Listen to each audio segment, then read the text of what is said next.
Hi everybody, it's Amy Thomas from Catholic Pilgrim. So if you guys have been following me today, you'll know that I am addressing the sexual abuse scandal coming out of Pennsylvania.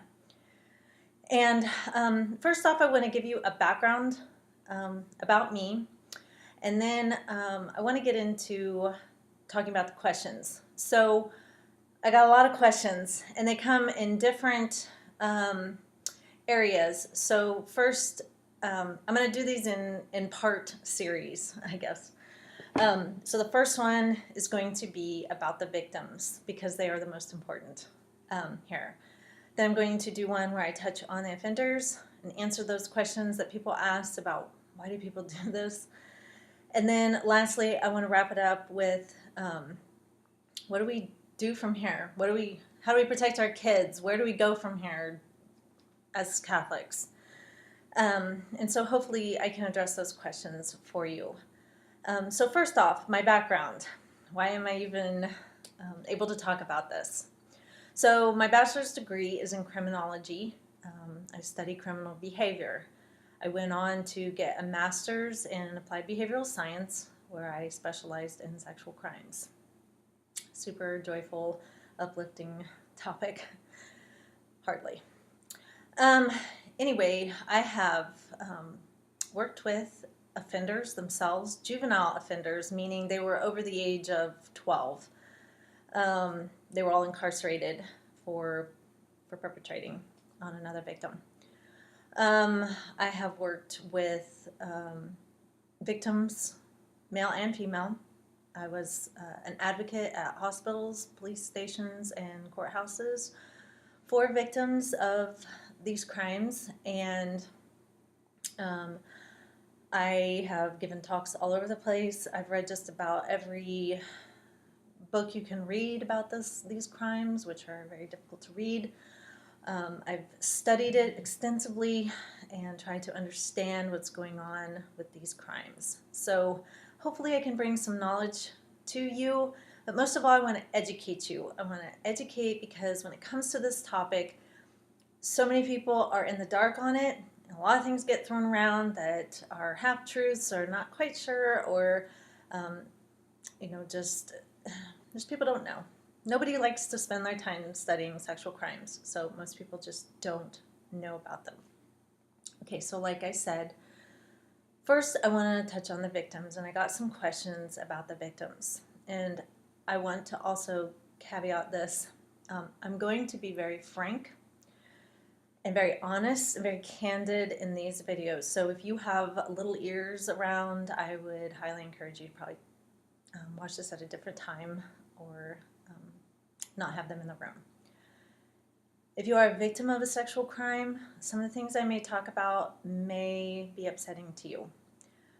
I caution you that I'm going to be talking about some very hard things, and I'm not going to sugarcoat around it.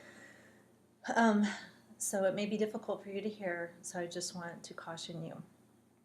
For the rest of you, what I'm going to say, a lot of people don't talk about, and so I'm going to be, like I said, very candid, and some of the language I'm going to have to use is just going to be very frank. It's time we had frank discussions about this because, quite frankly, everybody living in the dark about it just isn't helping anyone. So I apologize if it's offensive in language, but I'm not trying to offend anyone. If I do have a victim watching these videos, please know that you have my deepest sympathies for what you have gone through. And I know that you are hurting and that you feel betrayed and that you may feel lost. And I just want you to know that there is a whole horde of people who believe you and want to support you. There's a lot of people just don't know how. But I encourage you to open up and tell a trusted friend or family member or a counselor, and really just open up to them and just start the healing process. I highly encourage that for you. So I'm going to go through some of the questions that people ask about the victims. Okay, so one of the first questions I got was, how can we address the victims? Most people think that when they would meet a sexual violence, a victim of sexual violence of any kind, that they would be completely understanding and just, overwhelmingly sympathetic. And that's not always the case. So the biggest thing we can do when addressing victims is just listen to them. They just want you to be heard. They are telling you something that is extremely difficult to tell people, and they're probably scared to death. They probably think you're not going to believe them. They probably think that you can just see how dirty they are and how awful they are. They're not dirty and awful, but that's how they feel. They just need you to listen. You don't have to solve all their problems. Let the counselors and the therapists do that. Just listen to them. Validate how they feel. They may be furious. They may be angry. They may think it's their fault. They will think it's their fault. They are frustrated. They may be depressed. They may be sad. Validate all those feelings. There is not any one right way to feel about sexual abuse. And a lot of times with victims, it's extremely conflicting because most often the victims will have known their abuser in some way, and usually in a very personal way. And so this may be a person that they once loved and cared about and trusted in, and now they're not supposed to feel that way anymore. And that's very confusing and hard to understand. A lot of us think that they would immediately just hate them, never want to see them again, but there's this huge conflict, and it can be very confusing to them, and they may genuinely desire to want to hate this person, but may be struggling with being able to do that. Just validate them. It may not seem like the appropriate response, but there is no one way to feel about being a victim of sexual abuse. I've seen all the different kinds of responses. It's just important to validate them. Another thing is not, if a victim is opening up to you or anything, is it's okay to show, just downright, I'm horrified that this happened to you, but don't go overboard with it.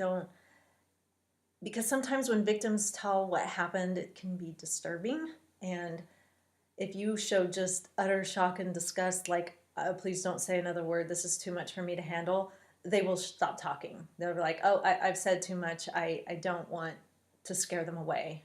And so, as hard as it may be, try to remain calm, especially if a child is telling you this, not showing like, oh my gosh, horror, disgust, because then they're going to take that as I've done something wrong, and just listen to them, validate their feelings, and try not to go overboard with your emotions, even though you may feel like punching a wall or screaming out loud or showing a face of disgust. You just don't want to scare them, because they're going to be like, I've said too much, you can't handle this. And another just simply important thing is to say that I believe you. I believe you. And if it's a child coming to us, saying, I believe you, and I am going to help you, because this is not okay. This is not okay. This should not be happening to you. And then you need to notify the appropriate people. If this is an adult that this has happened to, just saying I believe you is a good thing to say, because so many feel like they're not going to be believed. Sometimes these stories are just so horrendous that they sound like the stuff of nightmares. And I can tell you that I have heard stories that you just can't imagine. And just saying I believe you goes a long, long way. Another question was, how do the victims heal and be restored, especially in the area of their sexuality? Okay, so this is a really tough one because as if a young child is sexually abused, molested, and something along those lines, they don't have any concept of sex, hopefully. They don't know, what sex is. They don't have the language for it. They don't know, body parts come together. So when a young child is molested or abused in this way, oftentimes they become very sexualized. It kind of jump starts that in them, I guess you could say. It's probably not the right word, but it's something to understand is with sexual abuse in with kids, usually their abuser has groomed them for a while. They're very patient people, and so they've usually been super sweet to the kid. They've usually gotten gifts. They've usually gotten in with the family to be well liked and trusted. When the abuse starts, it's not violent. And by that I mean, like, we think of like rape as, smashing people up against the wall and physically holding people down. Oftentimes it's not like that. Oftentimes it's a very calm and done in a way where it's what do I want to say? Not violent. The abuser is someone that they trust, and so it feels like a comfortable environment once the abuse starts. And so something that's important to understand is that oftentimes when a kid's body is touched, or anybody for that matter, no matter who is touching it, the body can be stimulated, even if the touch is not wanted. So, for instance, if a little boy is being molested, touched by a grown man, he may get an erection from that being stimulated, and it could even feel good. And the child may be like, I don't think this is right, but this is Mr. So-and-so, and so he's a friend of the family, and this doesn't seem right, but at the same time, it doesn't hurt necessarily. And so it's very confusing. It's very confusing. And so their bodies kind of betray them. Physiologically, the sexual organs, when stimulated, will respond whether or not a person is wanting that stimulation. Okay, and little kids don't even know if they should be wanting this or not. Girls are the same. If they're being touched and molested, they may have feelings of pleasure, which is so confusing to them. And it's not necessarily scary.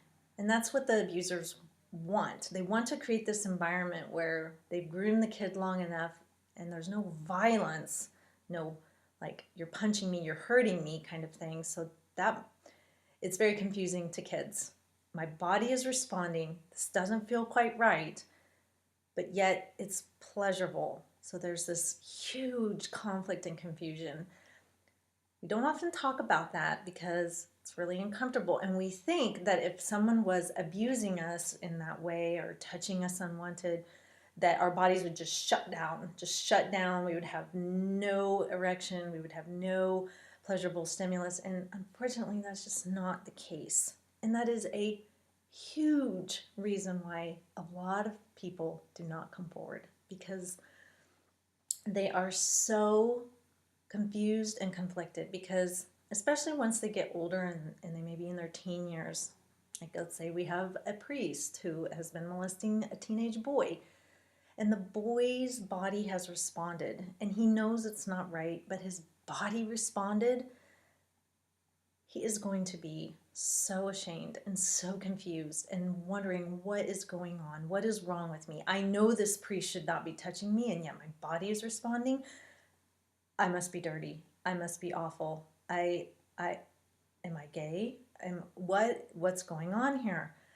And so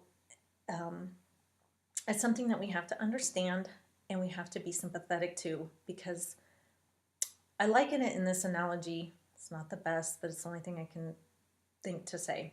I cannot stand being tickled. I do not like it. I hate being tickled. I don't like it at all.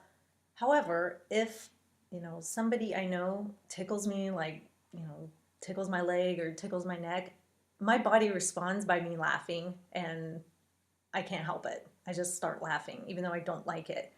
It's kind of the same thing. Especially the teenagers, they may know that this isn't right, but yet my body is responding. What is going on here? The little kids, they just don't even know. They don't even know, is this right? Is this wrong? Mr. So-and-so is a nice man. I guess this is okay. I don't know. And so it's just very confusing to them. And oftentimes, especially with kids that have been groomed in this way, because it's pleasurable, they may go back into the presence of that person to seek that pleasure again.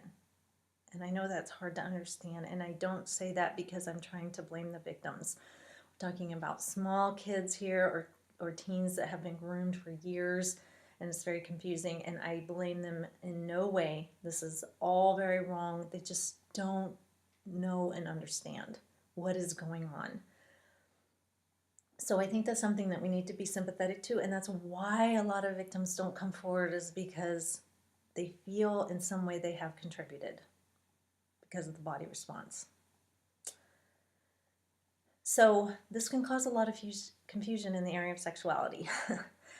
A lot of times boys that have been molested by grown men, because their bodies have responded and they have received an erection, they question whether or not they are gay, and they become very conditioned to be sexually stimulated by other men.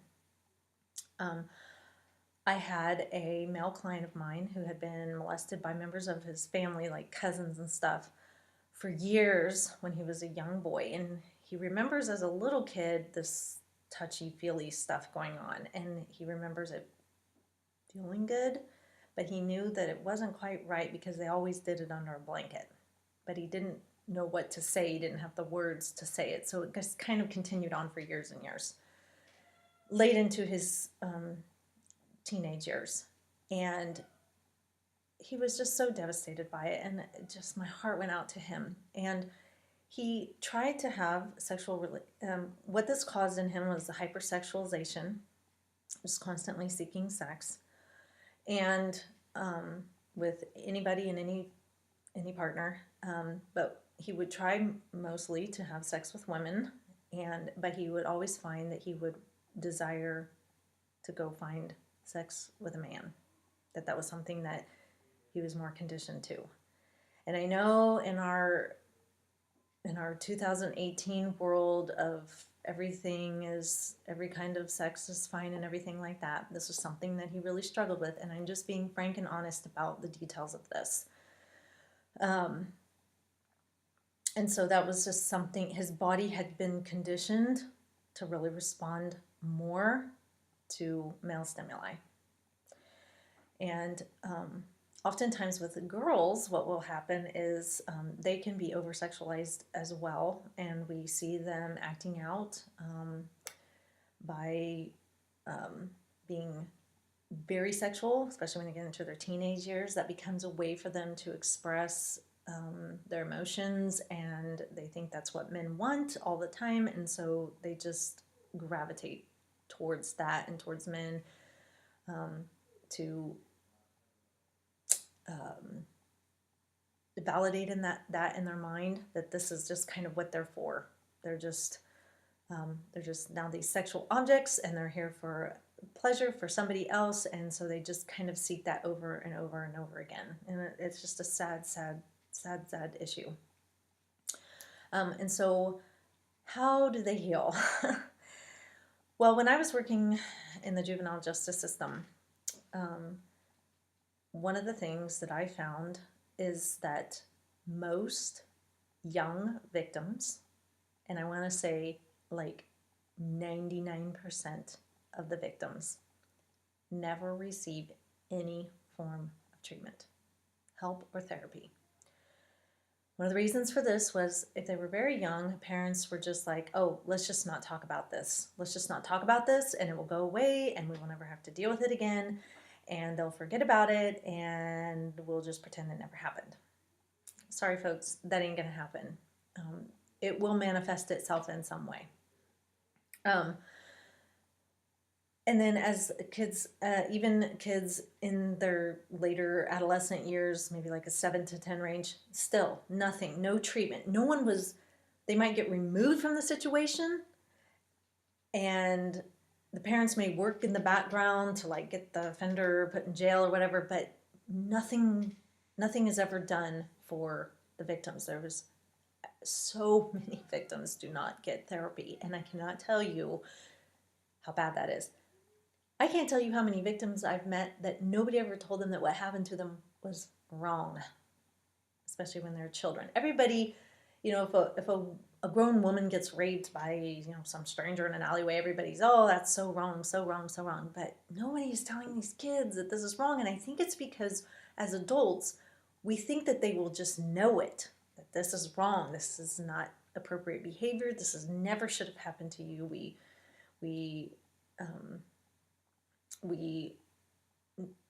just neglect in this area, and it's so vital.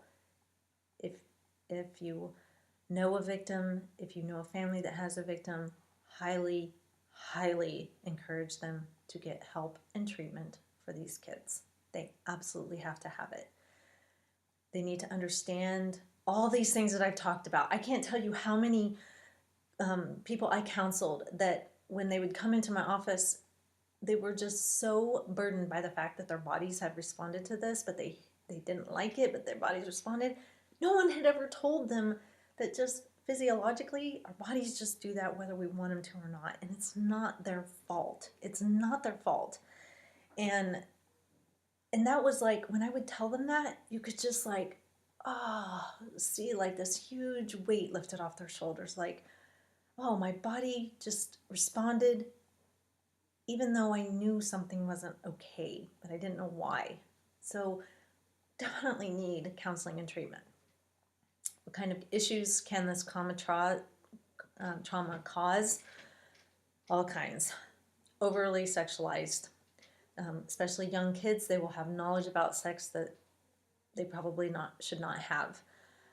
Depression, suicidal tendencies, feelings of shame. Cutters, if you got cutters, that's one of the things. If you have older kids who all of a sudden start wetting the bed, that's another one.